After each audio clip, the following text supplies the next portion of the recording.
Hello students, welcome to my channel. আমি আজ আবার তোমাদের সামনে নিয়ে চলে এসেছি একটা নতুন ভিডিও। আজকের ভিডিওতে আমরা একটা অনুচ্ছেদ রচনা শিখে নেব, যার টপিক হলো ছাত্র জীবনে খেলাধুলার গুরুত্ব।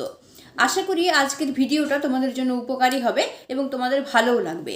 যদি তোমাদের ভিডিওটা ভালো লাগে তাহলে অবশ্যই এটাকে লাইক করবে, অবশ্যই এটাকে শেয়ার করবে। এবং তুমি যদি আমার চ্যানেল নতুন হও তাহলে চ্যানেলটাকে অবশ্যই সাবস্ক্রাইব করে তার নোটিফিকেশনের অলের বেল আইকনটাকে অবশ্যই প্রেস করে রেখে নেবে, যাতে আমি যখনই এই ধরনের এডুকেশনাল ভিডিও বানাবো যা তোমার জন্য উপযোগী হবে তা সবার প্রথমে তোমার কাছে পৌঁছে যেতে পারে। তাহলে চলো এবার আমরা ভিডিওটা শুরু করি।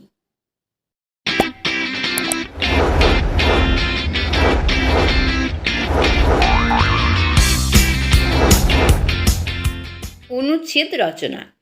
অনুচ্ছেদ রচনা করার সঠিক পদ্ধতি কী বা কোন ফরম্যাট ফলো করে অনুচ্ছেদ রচনা করতে হয় তার একটা ভিডিও আমি আমার চ্যানেলে অলরেডি আপলোড করে রেখে দিয়েছি। তোমরা এই ভিডিওটা দেখার আগে যদি সেই ভিডিওটা একবার দেখে নিতে পারো তাহলে তোমাদের কনসেপ্টটা পুরোপুরি ক্লিয়ার হয়ে যাবে যে কোনো পদ্ধতিতে অনুচ্ছেদ লিখলে তা সঠিক হয় এবং যার ফলে তোমরা এক্সামে ভালো মার্কস পেতে পারবে। তাই আমি তোমাদেরকে অনুরোধ করব যে এই ভিডিওটা দেখার আগে তোমরা সেই ভিডিওটা একবার দেখে নিও। তাহলে চলো আমরা আজকে দেখে নিই যে আজকের টপিকের ওপর অনুচ্ছেদটা আমরা কিভাবে লিখতে পারছি। আমাদের আজকের অনুচ্ছেদের টপিক হলো ছাত্র জীবনে খেলাধুলার গুরুত্ব। ছাত্রছাত্রীদের জীবন গড়ার কাজে শিক্ষার পাশাপাশি খেলাধুলারও বিশেষ ভূমিকা আছে। খেলাধুলা ছাড়া শিক্ষা থাকে অসম্পূর্ণ। লেখাপড়া মনের বিকাশ ঘটায় আর খেলাধুলা শরীরকে সুস্থ করে, মনে আনন্দ আনে।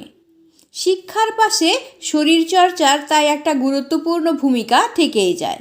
জীবনকে স্বাভাবিকভাবে গড়ে তোলার জন্য খেলাধুলার প্রয়োজন। শিক্ষার জন্য কেবলমাত্র পড়াকে প্রধান না করে স্বাস্থ্য লাভের ও মনের বিকাশের জন্য খেলাকে শিক্ষার প্রয়োজনীয় অঙ্গ বলে বিবেকানন্দ বলেছেন।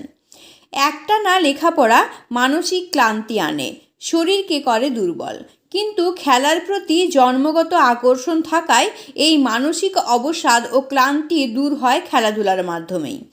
খেলার মধ্যে কেবল মনের মুক্তি বা আনন্দই নয়, এর সাথে যুক্ত থাকে নিয়ম শৃঙ্খলাবোধ, পারস্পরিক প্রীতি ও সহমর্মিতা, একতাবোধ এবং অপরের প্রতি সহানুভূতি। চরিত্র গঠনেও এর ভূমিকা অনস্বীকার্য। আনন্দময় অনুভূতির সহায়তায় খেলাধুলা তাই শরীর বা চরিত্র গঠনে অনিবার্য ভূমিকা পালন করে। গ্রন্থকিট ছাত্রের থেকে একজন খেলোয়াড় ছাত্র অনেক বেশি স্বাভাবিক, সাবলীল ও প্রাণবন্ত। সুস্থ শরীর যদি মানসিক শক্তির উৎস হয় তাহলে তা দিতে পারে একমাত্র খেলাধুলা। কবি রবীন্দ্রনাথ বলেছিলেন, চাই বল, চাই স্বাস্থ্য, আনন্দ উজ্জ্বল পরমায়ু। সেই আকাঙ্ক্ষার পূর্ণতা ঘটতে পারে খেলাধুলার সহায়তায়। এর আর অন্য কোনো বিকল্প হয় না। তাহলে দেখলে কি সুন্দরভাবে আমরা এই টপিকের ওপর একটা অনুচ্ছেদ তৈরি করে নিতে পারলাম। তোমরাও ঠিক এইভাবেই অনুচ্ছেদটা লেখার চেষ্টা করবে, তাহলেই দেখবে এক্সামে তোমরা খুব ভালো মার্কস পেতে পারছো।